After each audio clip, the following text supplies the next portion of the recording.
capítulo 1, verso 6 del libro de Malaquías. Yo lo quiero leer en mi Biblia, en las que tengo acá, desde la Biblia Dios habla hoy. Lo que va usted a ver está como en la Reina Valeras, no sé si es la 960 que tenemos en pantalla, pero va a cambiar algunos términos, pero es importante que la lea y la oiga. Dice el capítulo 1, verso 6, dice: el Señor Todopoderoso dice a los sacerdotes: los hijos honran a sus padres y los criados respetan, diga conmigo, respetan a sus amos. Pues si yo soy el padre de ustedes, ¿por qué ustedes no me honran? Y si soy su amo, ¿por qué no me respetan? Ustedes me desprecian y dicen todavía: ¿en qué te hemos despreciado? Ustedes traen a mi altar pan indigno y preguntan todavía: ¿en qué te ofendemos?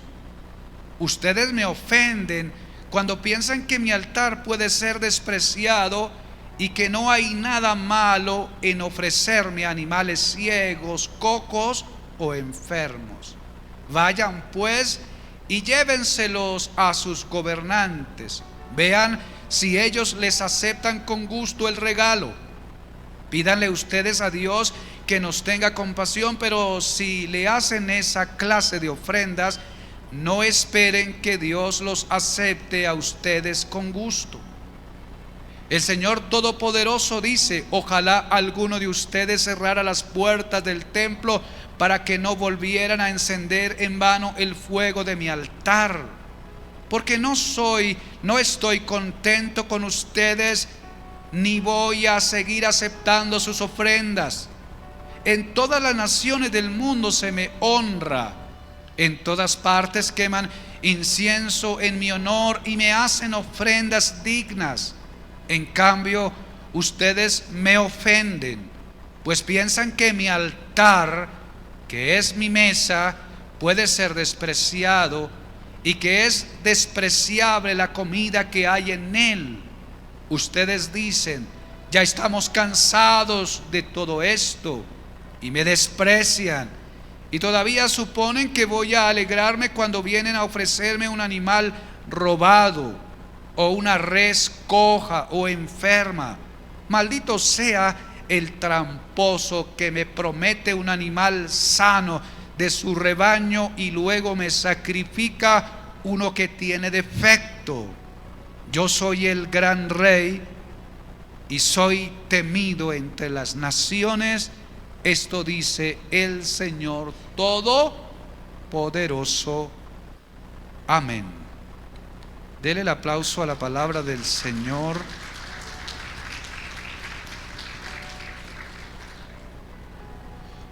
Nótese que dentro de esta escritura pues sigue vigente el reclamo del cielo. Y el reclamo del cielo no en el sentido de que Dios necesita de nuestra adoración o de nuestras ofrendas, como pidiendo en cierto sentido un derecho que Él requiere para poder existir. En ninguna manera tiene ese propósito. El sentido del reclamo del profeta y de la inspiración del Espíritu Santo para el pueblo es que la falta de la honra a Dios hará que el pueblo no pueda llegar a donde Dios ha establecido y no pueda vivir de la manera que se merece en Dios. Más allá de un reclamo de haber dejado a Él deshonrándolo y no cumpliendo el patrón que Él había establecido, el reclamo va en dirección hacia la necesidad del pueblo de Israel, hacia la necesidad de la nación, porque la nación ha perdido los estribos con respecto a este particular. Y ahora el profeta y la palabra de Dios viene para corregir. Diga conmigo, corregir. Vamos, dígalo fuerte, corregir. A nosotros todos nos gusta ser bien atendidos. ¿A cuánto les gusta la buena atención? Bien considerados. Nos gusta ser bien amados y a veces cuchichados, decimos en algún lugar. Quiero que me consientas, quiero que me cuchiches, qué sé yo, quiero que me abraces, quiero que me consueles. Y está bien. ¿A cuánto les agrada eso? Es agradable, lo necesitamos. Pero hay un momento dado en nuestra vida que necesitamos corrección. Hay un momento dado en nuestro camino que necesitamos ser corregidos. Y el pueblo de Israel se ha desviado, se ha torcido en este particular, y entonces el amor de Dios viene para corregirlos. Y la corrección para ellos viene en un sentido de exhortación. La corrección para ellos viene en un sentido de revelar la falta que ellos están cometiendo y que no han comprendido ni le han valorizado el asunto para poder remediarlo. Entonces aquí viene el profeta, aquí viene el Señor para decirle: hey, alerta, corrígete. Necesitas corregir tu camino, necesitas corregir tu manera de hacer, necesitas corregir tu forma de presentarte delante de mí, porque ya conoces cuál es la forma, cuál es el estándar establecido para que te acerques de la manera correcta. Si vienes en una manera diferente, no ofreces el fuego, el incienso o el aroma que Dios agrada. A Dios le desagradó. El Dios del cielo se disgustó con ellos. La gracia y la poderosa gloria del Señor se ofendió con esto. Y qué tremendo es tener una experiencia que uno llegue ahí, en ese campo, a desvalorizar, a minimizar, a alivianar la gloria del Señor, y comience uno a pensar, a sentir, a hablar y a hacer otras cosas que están fuera del protocolo. Y a veces uno asume causas en su vida creyendo defender justicias o causas que para la percepción de uno así deberían ser, y sin darse cuenta uno atenta contra algo que no solamente es delicado, sino peligroso. Diga conmigo: peligroso. La gloria del Señor es una bendición, pero la gloria del Señor abordada en un sentido incorrecto es un peligro. Amén. Porque Dios es fuego. ¿Cuántos dicen amén? Fuego para avivar, pero también es fuego para consumir. Fuego consumidor. Ahora, el tema que estamos tratando de llevar a cabo tiene que ver con la honra. Y hemos dicho que la honra tiene tres bases principales en su descripción.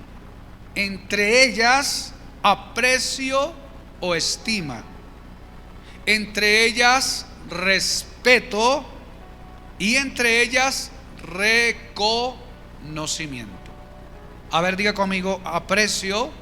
Dígalo fuerte: aprecio, respeto, reconocimiento.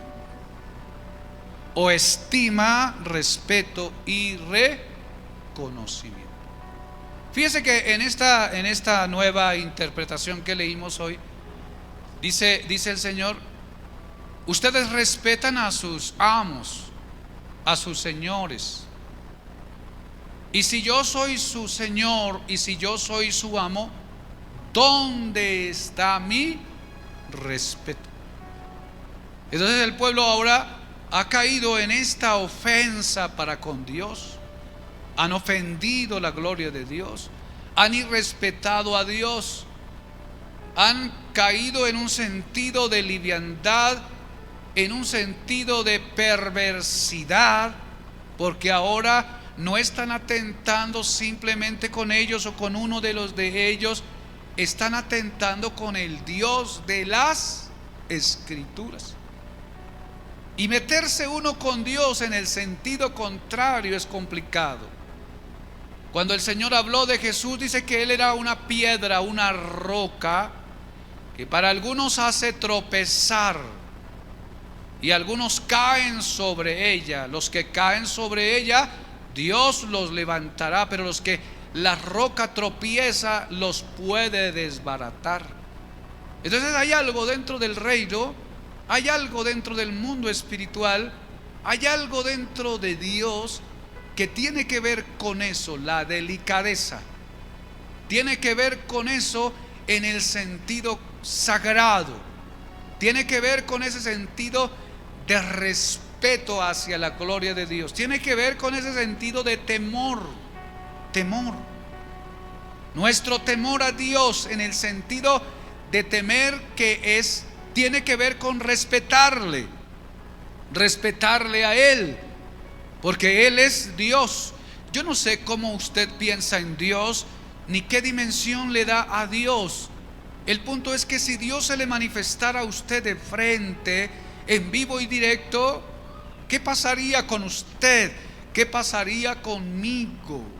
Y nosotros valoramos las cosas de acuerdo a la dignidad y la dimensión de lo que es, y le damos tamaño, dimensión, y en algún caso hacemos diferencia de lo pequeño y de lo grande, de lo liviano y de lo pesado, de lo bajo y de lo alto, de lo valioso o lo insignificante, ese valor. Pero cuando uno mira a Dios en la contextura de su naturaleza, en su revelación, Dios es mucho más de lo que nosotros podemos pensar. ¿Cuántos dicen amén? Dios es mucho más de lo que nosotros nos podemos imaginar. La revelación muestra una parte, pero creo que nuestra capacidad mental y cerebral alcanzan a entender aquello que Dios permite que nosotros entendamos, pero debe haber mucho más de la grandeza de Él que nuestra mente finita no alcanza a comprender, de la gloria y la grandeza de su ser. Entonces, cuando nos acercamos a Dios y a su gloria, nos acercamos con confianza. ¿Cuántos dicen amén? Nos acercamos con confianza porque Él nos abrió el velo para que nosotros pudiéramos entrar a su presencia. Pero cuando nos acercamos a Él, no nos acercamos con confianza en ese sentido casual, deportivo, liviano, confianzudo, en el sentido de que es mi papá, yo lo puedo agarrar de los bigotes y de la nariz y de sus orejas y de su cabello y hacer con él lo que a mí se me plazca.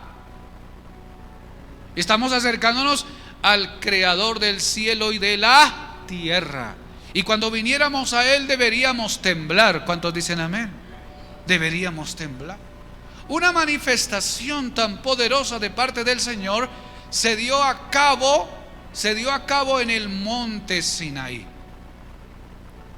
Ellos vienen cruzando el desierto, ellos van a recibir la palabra. Ellos están en un comportamiento disfuncional. Digo, súbelos, traiga a los 70 sacerdotes, a los líderes principales. Yo me manifestaré a ellos en el monte. Dice que era tan terrible lo que ellos vieron y oyeron que cayeron como muertos, de temor y de terror del fuego consumidor de Jehová, a tal medida que aquel grupo de personas se aterrorizó tanto y dijo: Moisés, que Dios no hable con nosotros, porque si no moriremos.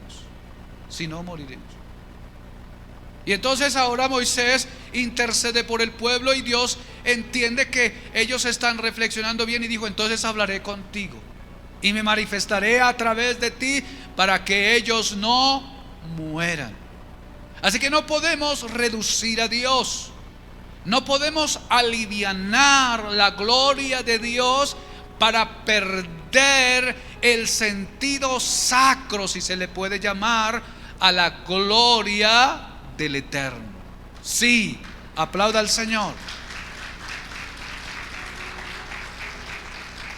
Ciertamente ahora somos parte de la familia, y aunque nuestro Padre terrenal es una forma de figura en una relación filial, y Dios nos abre esa puerta a ser hijos, no con ello quiere decir de que se aliviana toda la gloria y el peso que hay en él. Los hijos honran al Padre. ¿Cuántos dicen amén? Los hijos respetan al Padre. En ese sentido de mandamiento natural para nosotros, pero luego mucho más en la dimensión de Dios, porque mi padre y mi madre yo lo alcanzo a ver, lo alcanzo a tocar, es parte de la naturaleza. Un día quizás eres más alto que tu padre y tengas más conocimiento que tu padre, pero nunca alcanzarás la medida del Dios de los cielos. Entonces requiere que cuando usted y yo nos acerquemos a Él, nos acerquemos con temor. Y no del temor de temblor y no, sino el del temor de respeto y de consideración. Para que el Dios de los cielos pueda manifestar su gloria. Entonces, ¿qué dimensión de comunión estás estableciendo con Él? ¿Y en qué sentido le habremos nosotros irrespetado a Él? Entonces, en el sentido de la consideración, porque lo que hacemos, lo que hablamos, lo que decimos, es un reflejo de lo que sentimos adentro. Sus intenciones, sus pensamientos, sus ideas, sus consideraciones, luego se manifestarán en palabras, en frases, en acciones. Por eso cuando vayas a hablar, cuando vayas a decir, cuando vayas a hacer, considéralo bien, mídelo bien, porque luego revelará en cierto sentido lo que eres en parte. ¿Cuántos dicen amén a eso? Y entonces se va a necesitar tiempo y ocasión. En mi pueblo decían que la ocasión hace al ladrón. Y en alguna manera tiene razón. Tiempo y ocasión son necesarios para la manifestación de lo que hay adentro de nosotros. Y entonces por eso el cielo preparará un sinnúmero de eventos en el proceso de nuestro propósito en la tierra. Aún el cielo tendrá separados pruebas. Diga conmigo, pruebas. Y a veces se nos lleva al desierto, a veces se nos lleva a la esquina del Rino, el cuadrilátero, y a veces nos permite que como que la realidad nos azote de frente para ver nuestro corazón. ¿Cuántos dicen amén? Ahora, Dios lo conoce, sí lo conoce, pero nosotros no. Y los que están a nuestro alrededor no, pero se necesita el tiempo y el momento. Entonces cuando uno dice a la persona, y esta persona se comportó así, esta persona está en esta condición, y queda a veces asombrado uno con la reacción de muchas personas con respecto a situaciones. Y dice, ¿por qué se transformó el hermano? No se transformó el hermano, no se transformó la hermana. Eso siempre estuvo allí, solo que hacía falta el tiempo y la ocasión para que se manifestara. ¿Cuántos dicen? En esa manifestación. Ahora, cuando venimos a Dios y cuando venimos al reino de los cielos y nos acercamos al Dios de la gloria, al Dios de la gracia, no se le olvide que usted se está acercando no al papá ni al vecino y al hermano. Acuérdese que usted se acerca al que lo hizo todo. Amén. Y que siquiera le coloca un dedo en su frente y te aniquila. Puede. Amén. Entonces me acerco con temor. Diga conmigo, con temor. Me acerco con respeto. Me acerco con devoción. Esta gente, estos sacerdotes, estaban livianamente. El altar, Dios había mostrado a Moisés de la manera que él podría expresar para él la honra. Él dijo, traerán ofrenda y traerán lo mejor a este altar, porque lo que das muestra el aprecio que tienes y el valor que le das a lo que quieres honrar. Trae lo mejor para que la gloria sea satisfecha. Pero si alivianas esto y te descuidas en esto y vienes en un sentido religioso a adorar, pero tratas a Dios en un sentido liviano, sin darte cuenta ofendes la gloria, la gracia, la presencia, el poder, la autoridad, la supremacía, el Dios eterno. ¿Cuántos alaban el nombre del Señor? Entonces me acerco con respeto. Y claro, tenemos libertad para orar. ¿Cuántos dicen amén? Y orar es hablar con Dios. Estamos en lo cierto, hablamos con Dios. ¿Cómo hablas con Dios? En un sentido casual, de mucha amistad. Yo entiendo, algunos dicen, he encontrado tanta amistad con el Espíritu Santo, con Dios, y tenemos tanto, es como mi pana. Está bien, respeto ese pensamiento, pero cuando uno le da el valor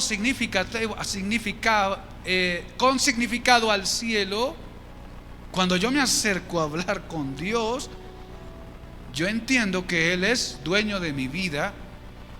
Y entiendo que Él es más poderoso que yo. Entiendo que Él lo sabe todo, que yo no lo sé. Entiendo que Él no hace nada malo ni nada indebido. Entiendo que todo lo que hace Él es bueno. Y entonces cuando yo me acerco a Él, si hay cosas que me parecen que no están bien, con respeto pido al Señor que me ayude a entender. Padre, déjame entender. Dame luz para poder entender esta realidad que no está de acuerdo a lo que mi carne, a mi vida y a mis pensamientos quieren. ¿Por qué, Señor? Y entonces entro en la pregunta, ¿por qué? Pero en el sentido de respeto, no en el reclamo de pelear con Dios, de sacar la bandera y la espada. A veces uno piensa que cuando Jacob fue a pelear con el ángel era golpe a golpe. No, el Oseas revela que la pelea de Jacob con el ángel era ruego, lloro y lamento delante del Señor. En nuestra vida cotidiana, si entendemos este principio, nos guardaremos de mantenernos en el lugar correcto en el cual el cielo acepta. Porque cuando usted se presenta a Dios, aunque ya es hijo de Dios, usted se ofrece a Él. Pero si se ofrece en la actitud contraria, en la forma incorrecta, en vez de agradar a Dios, lo puedes ofender. Amén. Toque a la persona que está a su lado y dígale: respeta la gloria del Señor. Respeta. Entonces todo tiene un límite, todo tiene una forma. Él es Dios, creador, sustentador, dueño, formador del cielo y de la tierra. En alguna reflexión, mire, en el campo de la filosofía, una de las máximas filosóficas tiene que ver con el cuestionamiento. Filosofía es cuestionar. Cuestionar hasta que llega uno a un fondo de cuánto cuestiona todo lo que hay y encuentra uno un vacío que ya no sabe nada. Así como lo dijo el filósofo: solo sé que nada sé. Pero no solo sé que nada sé de que nada sabía, sino que cuando uno comienza a cuestionar y a cuestionar, siempre hay una pregunta que queda abierta, una verdad que no se ve, y queda un infinito allá. Que cuando reflexionemos y pensemos en Dios y nos manifestemos para con Él, no caigamos en ese sentido de cuestionamiento, sino de gloria y de agradecimiento a Él. ¿Cuántos dicen amén? De honra y de reverencia ante el Dios de las Escrituras, porque Él es Dios y nosotros sus criaturas. ¿Cuántos dicen amén? Él es Padre y nosotros somos sus hijos. Él es Señor de señores y nosotros somos sus siervos. Él es Rey de reyes y nosotros somos los ciudadanos del reino. ¿Cuántos alaban el nombre del Señor?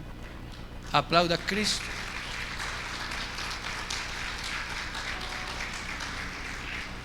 En ese respeto, para tener una vida digna, santa, equilibrada, en el camino de Él, no reniegues del Señor.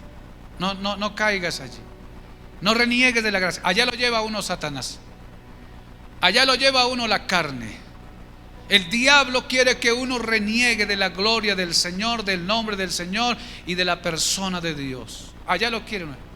El diablo quiere que uno desconfíe de Dios, que cuestione de Dios. En primera instancia, viene allá al Edén, a Adán y a Eva, y lo que trae a ellos es duda. Siembra la duda en ellos. Y entonces ellos comienzan a cuestionar lo que Dios había establecido y lo que Dios había dicho. Comienzan a cuestionar. En ese cuestionamiento y en esa duda se fueron a la desobediencia y se salieron de la gloria y del propósito original del cielo. Luego el diablo pedirá a Job, y la intención de Job es: voy a permitir o pedirle a Dios que le quite todo el cerco que tiene de protección a él, que le quite toda la bendición que él tiene, porque hay una forma. El hombre tiene y es por lo que tiene. Y tú lo has bendecido, tú lo has prosperado, tú lo has guardado, has cercado sus bienes, no me dejas tocar sus bienes, lo has enriquecido. Entonces quítale la cerca y suéltalo a mis manos, que yo me encargaré, dijo el diablo, de hacer lo que él reniegue de ti. Y entonces dijo Dios: vamos a mirarlo, vamos a mirarla. Y entonces le abrió la puerta a las tinieblas, porque había una fisura en Job, según lo que uno puede alcanzar a entender. Abre la puerta y el diablo abusivo hará lo que él sabe hacer. Y lo único que sabe hacer Satanás es robar, matar y destruir. Y comienza a robar, a matar y a destruir. Le quita familia, le quita bienes, le quita riquezas, le quita salud. Y Job queda casi en los huesos, con un cáncer en la piel. Dice que se rascaba con un tiesto de las cenizas para mitigar su dolor. Y entonces la esposa un día está en eso y se deja usar por el diablo y le dijo a Job: reniega de Dios y muérete. O sea que el fin era renegar de Dios. Y luego Job no renegó de Dios en el proceso. Job renegó de la obra. Job renegó de la situación de él. Job renegó de la condición de su vida y de lo que el proceso que Dios trajo sobre él. Y entonces Dios permite eso. Así que el diablo va a querer llevarnos a dos orillas: uno, a cuestionar, y dos, a renegar de la gloria del Señor. ¿Cuántos se desilusionaron? ¿Cuántos se desencantaron? ¿Cuántos abandonaron la fe? ¿Cuántos ya no volvieron a la iglesia? Algunos dicen: yo sigo con Dios, pero me voy de la iglesia. Hermano, en el libro que yo escribo de Venciendo las Dudas, hay un término allí que se llama una filosofía nueva dentro de la iglesia, de un grupo de personas a los cuales yo designo los desiglesiados. Los que se van ahora a establecer un pensamiento de adoración a Dios, pero sin iglesia. Diga conmigo: no es posible. Vamos, dígalo fuerte: no es posible. Porque la iglesia es el cuerpo de Cristo y está compuesta de todos los miembros habidos y por haber. Y el mandato es: reúnase, congréguese, fricciónese con el hermano, con la hermana. ¿Para qué? Para que aprenda a amar al hermano, para que aprenda a amar a la hermana. Porque si no aprendes a amar al hermano que ves, ¿cómo vas a decir que amas al Dios que no ves? Aprendes a tener paciencia, aprendes a tener consideración, aprendes a tener tolerancia, aprendes a perdonar, aprendes a friccionar con él. La comunidad es necesaria, y una de las ideas del diablo es quítate de ahí, mire cómo son de esto y de aquello, desvirtuando la idea central de la vida de comunión actual en el reino de los cielos. Diga conmigo: cuidado, porque el diablo nos lleva allí a esas orillas: cuestionar, renegar y luego desobedecer a Dios y a su palabra. Entonces el respeto está conectado no solo en la consideración, la veneración que se demanda, el cuidado y la delicadeza al acercarnos, sino luego en el asumir con humildad el mensaje, el mandato, y en obediencia y respeto a él, atender a sus criterios. ¿Por qué? Porque son vida. ¿Cuántos dicen amén? Porque son vida y son paz. ¿Cuántos aplauden la gloria del Señor?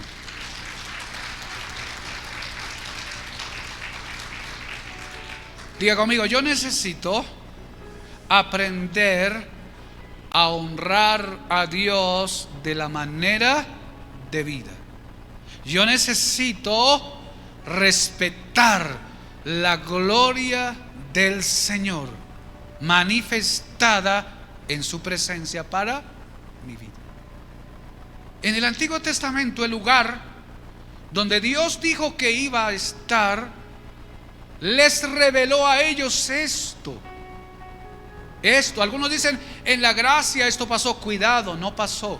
Usted se integró al grupo de sacerdotes y de levitas que oficializaba en el altar. Era tan delicado el ambiente de la gloria del Señor que a los levitas y a los sacerdotes que servían en el altar se les dio un estándar tan elevado y minucioso y exigente por respeto a la gloria que allí se manifestaba. A tal punto que si alguien ofrecía ofrenda y sacrificio extraño, el fuego del altar lo consumía. Que si alguien tocaba el arca del Señor sin ser aprobado por Dios, el fuego que había en el arca lo destruía. Y luego dirá alguien en la gracia diferente, Hebreos es un motivo de examen, porque dice que si alguien pisoteare la sangre del Cordero y ofendiere la gracia del Espíritu, ya no hay más perdón. Entonces, ojo, no podemos vivir tan livianamente.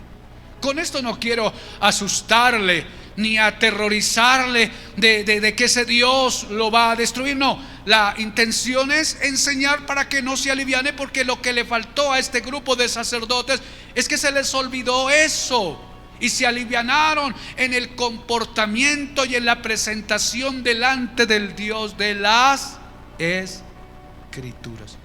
Y trajeron al altar ¿qué? Lo cojo, lo que robaba, lo ciego, lo que no era apreciado. Y livianamente venían al altar y lo ofrecían. Ahora los sacerdotes mataban esos animales y después empezaban a quejar: esta carne está dura, este hueso, este tendón es despreciable. Cuidado, sobre todo para los que estamos en el altar, los que ministramos en el altar. Estar en el altar no es cualquier cosa. Todos somos hermanos, sacerdotes del Dios Altísimo, hijos del reino, pero el ministerio es un asunto complejo y es un asunto de demanda para nuestra vida. Y ministrar es diferente a ser ministrado. Por lo tanto, aquel que sube al altar en condiciones diferentes a las que están aprobadas en la Escritura puede hacerlo, pero solo que no llevará la gloria del Señor, y tarde y temprano esa gloria consumirá a esa persona o a ese ministerio. Colóquese de pie, por favor. El Hijo honra al Padre y el siervo a su Señor. Si yo soy Padre, dice el Señor, ¿dónde está mi honra? Y si soy Señor, ¿dónde está mi respeto? Amén. Mi respeto. Cuidado con la gloria del Señor. Una de las manifestaciones de honrarlo es dando. Y el dar manifiesta y revela el aprecio. Usted lo sabe hacer, lo hablamos cada servicio y usted ha aprendido a hacerlo. De lo que usted trajo, de lo que Dios le dio, porque no es de lo que usted produjo, no, del cielo dio primero. Y de aquello que usted dio, escoge lo mejor. Diga conmigo, lo mejor. No es como la católica, escoja el centavo ese ya oxidado que tiene en el bolsillo y honre. No. Démele la limosna. No, la limosna surgió de la idea de la tradición para explotar a los pueblos. Porque por un lado iban con la limosna y por otro lado les decía: haga voto de pobreza y te entrégueme casa, entrégueme carro. Y robaron así. Así la Iglesia Católica se enriqueció en el mundo, en aquellas décadas, aquellas generaciones donde tuvo el control y el dominio. Y trajeron esto: no, a Dios no se da limosna, a Dios se le da ofrenda y se honra. ¿Cuántos dicen amén? De lo mejor, diga conmigo, de lo mejor. Dos cosas recomendables: ninguno se presentará delante de él con las manos vacías, aprendió el pueblo hebreo. Y segundo, traerás al Señor al altar de lo mejor.